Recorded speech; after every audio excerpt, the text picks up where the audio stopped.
Bonsoir à tous, bonsoir à toutes et bienvenue dans Médiasphère. Ce soir, j'ai le plaisir de recevoir Olivier Bomsel. Bonsoir Olivier Bomsel. Bonsoir. Vous êtes économiste des médias, notamment professeur à l'École des Mines, et vous venez de publier en mars dernier avec Rémi Deveau le nouveau western qui peut réfréner les nouveaux géants du web. C'est paru aux éditions du Cherche Midi et on va discuter de cet ouvrage et des problématiques qu'il suscite, notamment avec la question des monopoles de Google, Facebook et Amazon, la façon dont les grandes puissances légères, les États-Unis, la Chine et l'Europe. Alors, dans l'introduction, vous comparez le monopole pétrolier qui est acquis par la Standard Oil, donc c'est l'entreprise de Rockefeller à la fin du 19e siècle, et vous dites finalement on peut comparer au monopole acquis par les géants du numérique. Pour quelle raison ? Le livre s'appelle Le Nouveau Western, justement parce que une des caractéristiques des États-Unis, c'est d'avoir bâti une industrie pour la colonisation. Et la conquête de l'Ouest s'est accompagnée de la construction de grandes infrastructures, des chemins de fer, mais aussi des puits de pétrole, des routes, des raffineries de betteraves et de canne à sucre pour le sucre, des usines de cigarettes. Et ces grandes entreprises qui ont vu le jour à partir des années 1860 à peu près, ont développé le modèle de la grande industrie, véritablement en profitant de ce qu'on appelle des économies d'échelle, c'est-à-dire des économies liées à la taille des usines et à la taille des marchés qu'il y a derrière, qui font que plus on produit, moins c'est cher de produire. Le coût de l'unité marginale, comme on dit, en réalité le coût moyen du baril de pétrole, par exemple, est d'autant plus faible que vous avez des grosses raffineries et des grosses infrastructures de transport derrière pour les transporter. Et donc Rockefeller, comme John Pierpont Morgan, JP Morgan dans les chemins de fer, Rockefeller dans le raffinage du pétrole est devenu un monopole en d'abord rachetant tous ses concurrents dans le nœud ferroviaire de Cleveland où il avait placé sa grande raffinerie. Ce qu'on appelle le cauchemar ou le miracle de Cleveland. Le massacre de Cleveland, dans lequel il rachète 13 raffineries d'un coup, ses concurrents. Et ayant acquis cet effet de taille, il peut négocier avec les chemins de fer qui acheminent le pétrole vers sa raffinerie et puis ensuite qui transportent le raffiné vers les Grands Lacs et vers les villes de la côte Est, voire de la côte Ouest, des rabais substantiels par rapport à tout ce que ses concurrents peuvent obtenir. Non seulement il obtient des rabais, mais en plus il s'entend avec les compagnies de chemin de fer pour qu'elles surtarifent les concurrents. Et de cette manière, il va racheter un grand nombre de compagnies, mais son modèle va être imité par quelques autres. Ils vont se retrouver à 3 ou 4 gros raffineurs transporteurs de pétrole. Ils vont monter ce qu'on appelle un trust, c'est-à-dire une holding dans lequel les sociétés concentrées, les majors, se coalisent pour contrôler complètement le marché. C'est-à-dire pour imposer des prix bas aux puits de pétrole qui sont obligés de leur vendre et imposer des prix bas aux chemins de fer qui les transportent, voire aux bateaux qui les transportent ensuite vers des points de consommation éloignés. Et donc, ce modèle du trust, basé sur les économies d'échelle, va foisonner aux États-Unis entre 1860 et 1890 ou 1900, jusqu'au Sherman Act. C'est ça, au point que... Là où il va y avoir vraiment une volonté de régulation et de réagir. Et c'est ce que vous dites, c'est qu'aux États-Unis, d'abord, on occupe la terre et ensuite, il y a une régulation mondialisation qui intervient. C'est ça, la tradition américaine, qui est un peu anglo-saxonne d'ailleurs, par rapport au régime beaucoup plus régalien d'Europe continentale. La tradition américaine, c'est de laisser faire, de donner même un maximum d'incitation.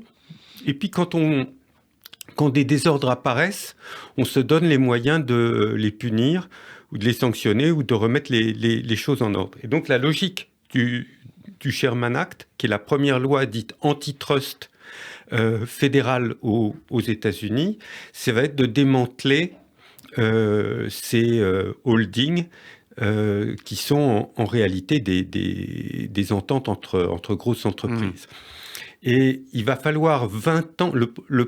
Une des difficultés dans les régimes de démocratie représentative et dans l'état de droit général, c'est que quand vous avez des monopoles qui amassent des profits très importants, ils ont un pouvoir de lobbying et d'influence sur non seulement l'appareil politique, mais aussi l'appareil judiciaire, qui fait qu'il n'est pas facile de faire appliquer les lois.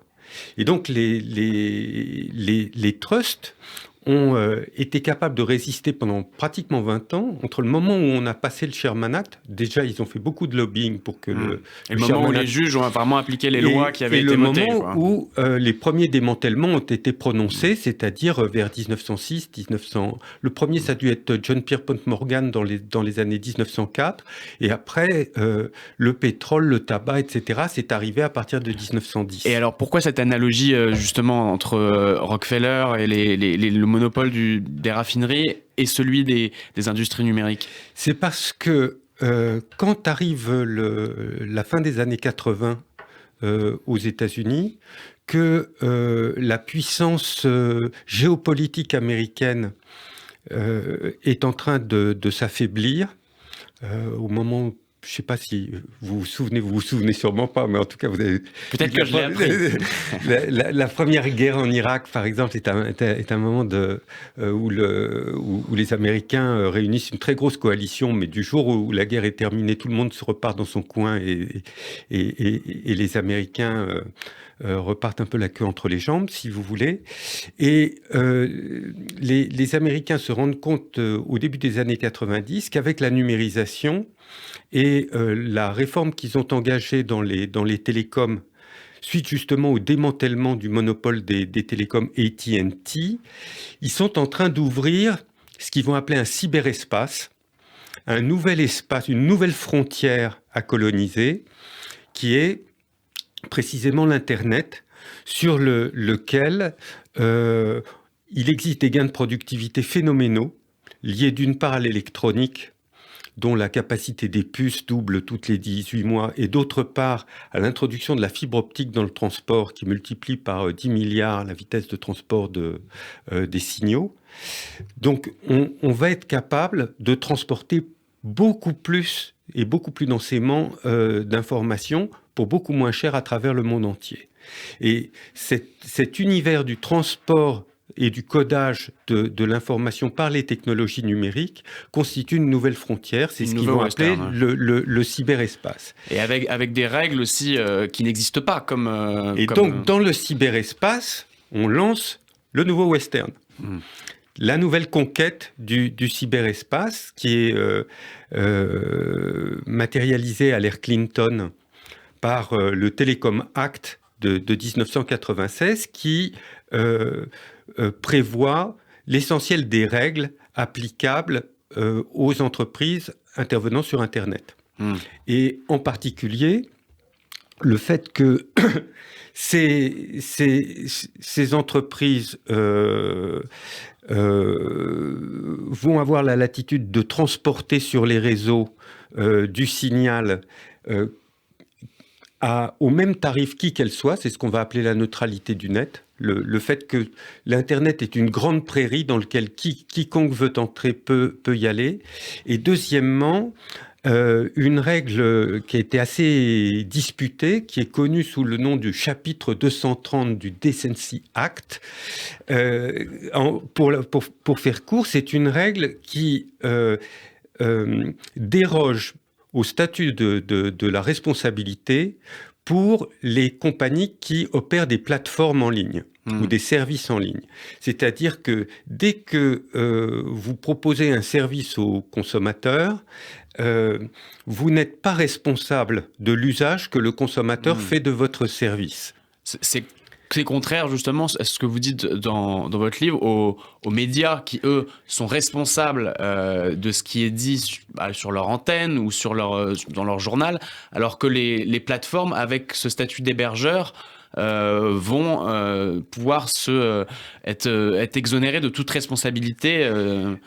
Si je profère des propos négationnistes sur votre antenne, d'une part, ça vous fera pas plaisir, mais surtout, vous risquez, si vous les laissez passer, de vous faire taper sur les doigts par le CSA, comme ils viennent de faire pour CNews, au motif que c'est contraire à la loi et votre responsabilité en tant qu'émetteur, en tant que publisher, en tant que donc média, si vous voulez, va être engagé dans cette affaire. Alors que les mêmes propos apparaissent sur Facebook, sur Twitter ou sur telle ou telle plateforme, ou en commentaire de ceci ou de cela, même sur une plateforme de commerce électronique, la plateforme n'est pas responsable. Donc, le statut d'hébergeur... Et ça, c'est logique selon vous. Est-ce qu'on peut vraiment aller contre cela? Est-ce que Twitter est responsable si un individu tient des propos contraires à la loi, puisqu'il peut l'exclure? À partir du moment où vous fixez des règles, les agents économiques vont toujours tenter d'optimiser l'usage qu'ils vont en faire. Et donc, si vous mettez des règles d'irresponsabilité, les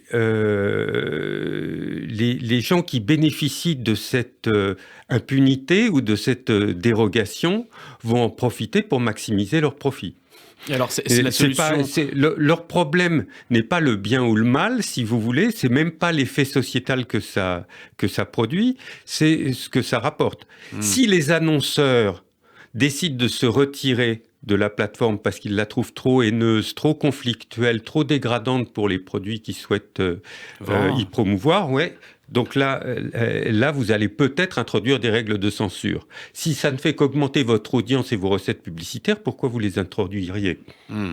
Et vous pensez que les grands groupes numériques, grands réseaux sociaux, grands médias sociaux devraient avoir ce statut d'éditeur ou qu'il leur est malgré tout inadapté ? Je pense qu'il y a entre l'irresponsabilité totale statutaire et la responsabilité éditoriale qui est celle des médias, il y a des aménagements possibles. En particulier, si vous avez des systèmes de modération comme ont toutes les plateformes, vous pouvez inverser la charge de la preuve et exiger de la plateforme qu'elle fasse la preuve qu'elle a convenablement modéré ou modéré suivant des règles explicites. Alors il y a deux moments, tous deux liés à Donald Trump, qui sont assez décisifs pour comprendre le pouvoir que peuvent avoir ces médias sociaux. Il y a l'affaire Cambridge Analytica en 2014 qui touche aux données personnelles, à l'utilisation des données personnelles, et puis beaucoup plus récemment, en janvier dernier, janvier 2021, il y a eu donc pas tout à fait janvier dernier, il y a eu la prise du Capitole. Pourquoi ces deux événements sont emblématiques, d'après vous ? L'affaire Cambridge Analytica, elle est très emblématique de ce qu'est l'originalité d'un média. Un média, ça fabrique du sens. Et ce sens est perçu par les lecteurs, les auditeurs, le public, en fonction d'un certain nombre de règles symboliques qui parle, dans quel contexte. Si moi je m'entretiens avec vous ce soir sur Radio J, ça donne un contexte à notre discussion. C'est pas une discussion privée, elle va être diffusée, etc., etc. Et Qui plus est, le public est celui des habitués de votre émission ou de cette tranche horaire pour la radio qui calibre son message en fonction de l'utilité supposée des gens qui vont le recevoir.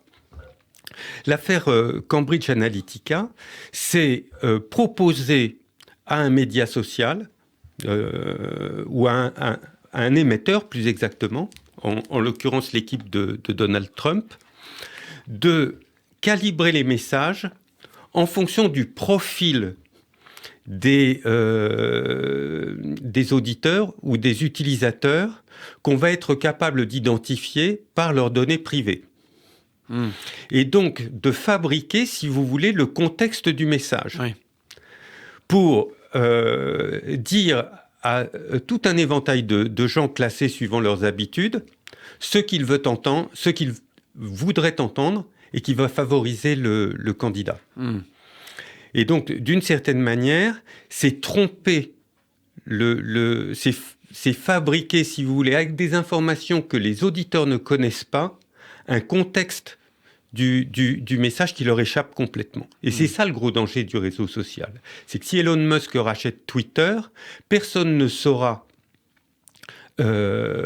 véritablement comment il fabrique le contexte des messages qui circulent.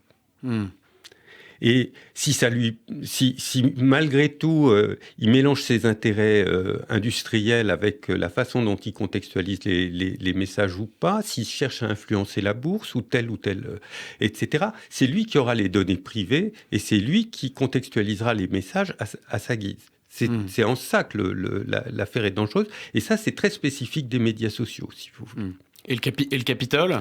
Et le Capitole, c'est que après que Donald Trump a été élu et a construit sur Twitter une audience de 80 millions et plus d'abonnés, il a chauffé à blanc ses partisans pour dénoncer le résultat de l'élection contre la loi, monter son audience contre les institutions et lancer un mouvement violent contre un des symboles de la démocratie et des institutions américaines. Donc c'est une crise institutionnelle, si vous voulez.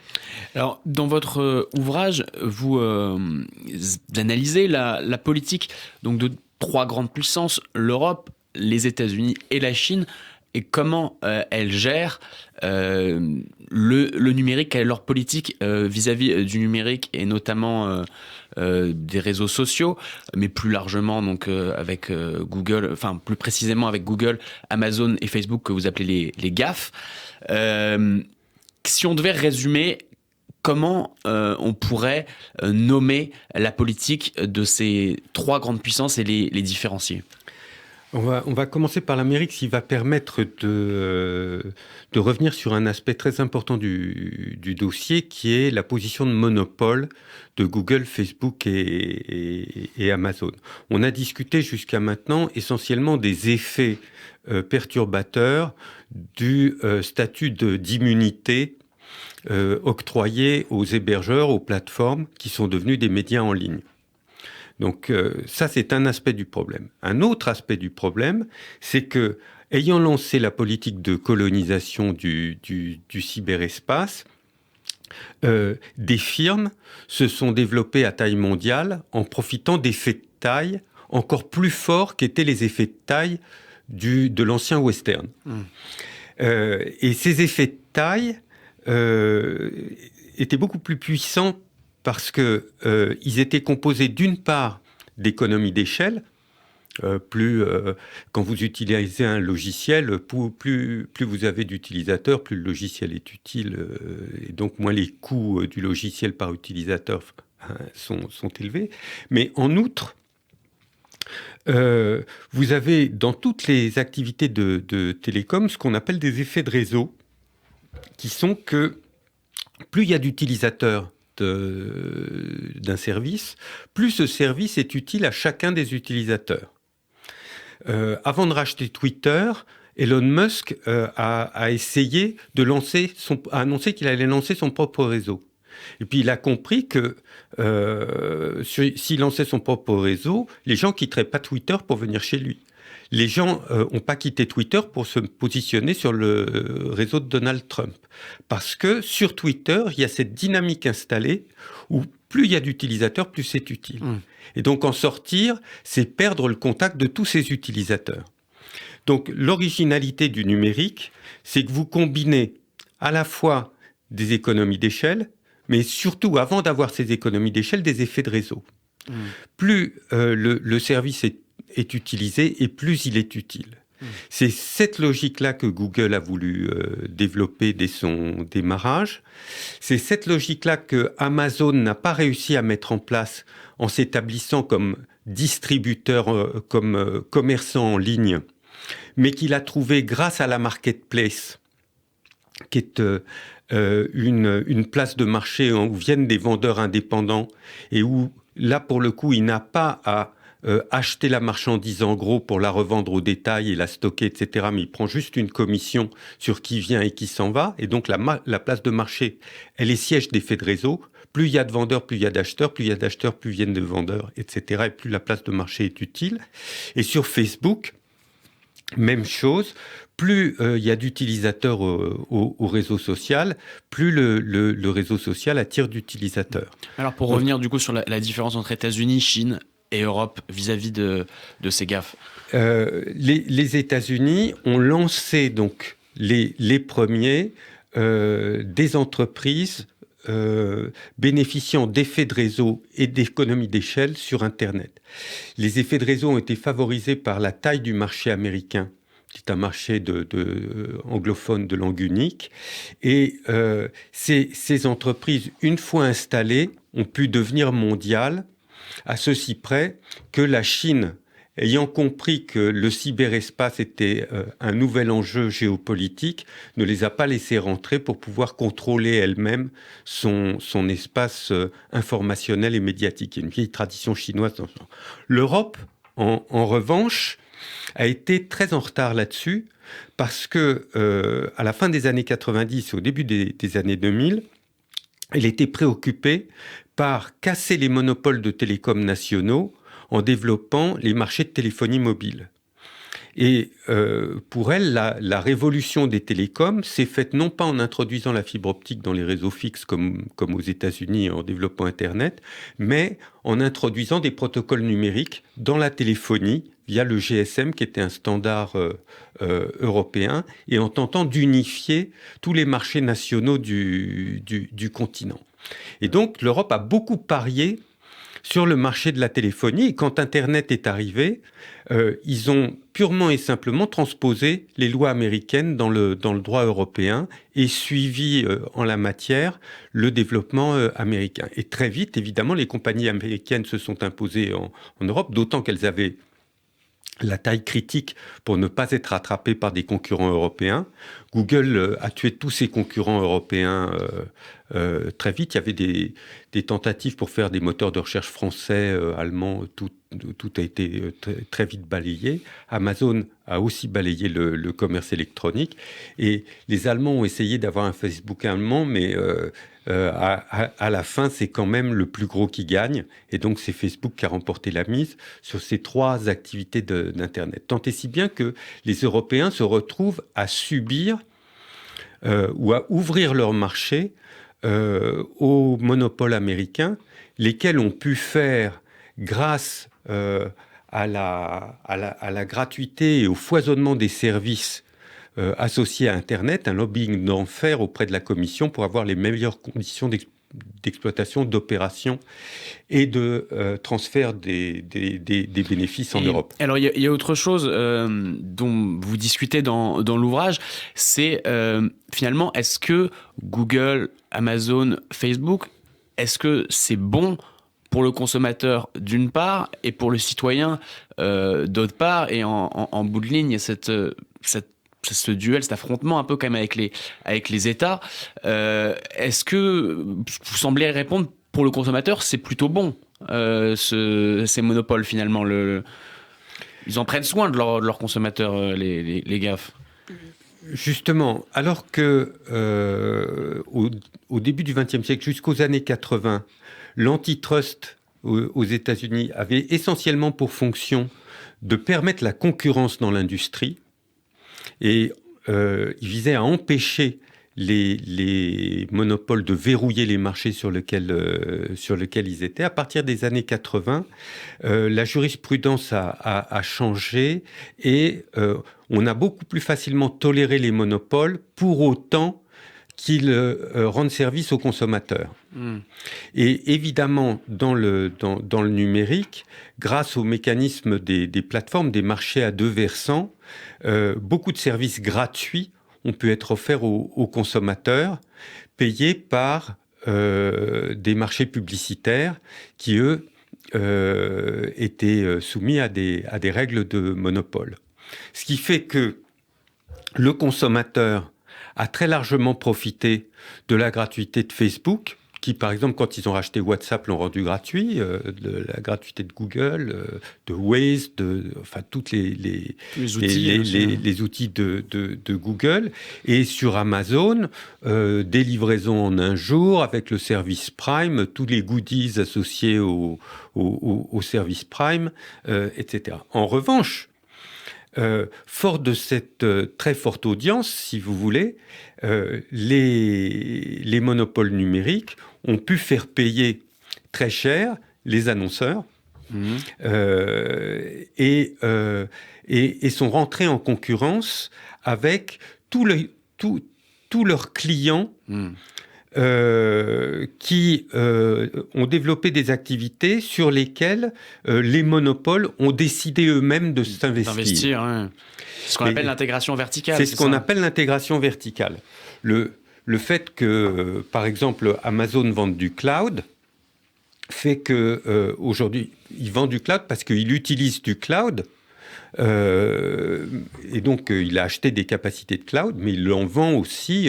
C'est un acteur majeur du marché du cloud. Et sur ces marchés-là, il peut faire de la concurrence déloyale aux gens qui n'ont pas la même surface de business qu'eux. Et il y a à l'heure actuelle des plaintes des hébergeurs de cloud européens contre Google et Amazon, qui utilisent justement le levier qu'ils ont par leur activité de moteur de recherche ou d'e-commerce pour vendre le cloud moins cher à leurs clients. Et face à cette concentration des activités dans le marché du numérique, on a vu par exemple Emmanuel Macron pendant la campagne, qui appelait à un démantèlement des GAFAM. Il y a eu Joe Biden, avant le conflit en Ukraine, qui semblait amorcer un virage en se disant peut-être que le temps est venu maintenant de penser à un démantèlement. Alors, le conflit en Ukraine a changé la donne parce que Google, Amazon, Facebook, enfin surtout Google et Facebook sont partie prenante aussi dans ce conflit pour faire entendre la voix américaine, et puis avec le renseignement militaire également. Est-ce que vous pensez qu'il aura lieu malgré tout, ce démantèlement ? Il finira par arriver. Mais ce qui est certain, c'est que la conjoncture de la guerre change considérablement la donne. Le point qui est important, c'est que ce qui permet les abus de position dominante, le blocage des concurrents ou la concurrence déloyale des comparateurs de recherche, des sites de réservation d'hôtels, des vendeurs de cloud, que sais-je, etc., c'est vraiment l'intégration verticale. Et si on ne touche pas à l'intégration verticale, quoi qu'en dise la Commission avec son DMA et son DSA, Digital Market Service et Digital Service Act, avec ces deux machins qui sont supposés œuvrer en coopération avec les monopoles et les faire s'auto-réguler d'une certaine façon, tant que ces boîtes-là sont intégrées verticalement, les incitations pour se gaver sont trop fortes. Elles ont intérêt à abuser. et à ne pas être prises. Et si elles sont prises, elles paient des amendes qui sont peanuts par rapport à leur chiffre d'affaires, à leur marge et à leurs bénéfices. Donc, le démantèlement est la seule solution. Mais le démantèlement, c'est les Américains qui le prononcent, c'est pas les Européens, parce que c'est des sociétés de droit américaines, etc. Et qu'en plus, elles ont un pouvoir de chantage non négligeable dans les pays où elles sont implantées. Facebook dit, si vous me fixez des conditions qui ne me vont pas en France, j'arrête tous mes services. Et c'est comme si le France Télévisions se mettait en grève il y a 20 ans. Quoi. Il y a une dernière question que j'ai envie de vous poser qui fait écho à une actualité récente. À Roland-Garros, on a eu... donc le match de tennis Djokovic-Nadal qui a été un peu décrété d'utilité publique. Il devait être diffusé sur France Télévisions. Selon l'heure de programmation, il aurait été diffusé sur France Télévisions et donc accessible au plus grand nombre, ou sur Amazon Prime, donc avec le paiement d'un abonnement. Finalement, on a trouvé un entre-deux. Ce sera diffusé sur Amazon Prime, mais gratuitement. Cet épisode résume un peu la lutte que peut y avoir comment les services publics viennent se positionner par rapport à cette offre. Oui, sauf qu'en la matière, c'est pain béni pour Amazon, parce que ça leur coûte pas grand-chose de diffuser le match gratuit, et ça amène sur leur plateforme des gens qui autrement n'y seraient jamais allés parce qu'ils regardent Roland-Garros à la télé et qu'ils ne veulent pas avoir de payant, et qui du coup se loguent sur Amazon. Ils laissent peut-être des informations, peuvent être lancés à l'occasion pour ceci ou pour cela. C'est une très bonne façon c'est du freemium de base, si vous voulez, comme on dit dans le jargon. Est-ce que vous pensez que plus largement le service public doit se réinventer face à cette nouvelle offre numérique pour réaffirmer son utilité, sa justification à exister, à être présent? Qu'est-ce qu'il offre de plus? Je pense que tous les médias doivent se réinventer et sont en train de le faire. Alors certains, peut-être pour d'aucuns pour le pire, c'est Fox News, par exemple, qui se fait attaquer en justice parce qu'ils ont repris une polémique des réseaux sociaux sur le trucage des machines à voter aux États-Unis à l'élection de 2020, ou CNews qui court après aussi l'audience polémique et qui est toujours borderline vis-à-vis des règles de censure des médias.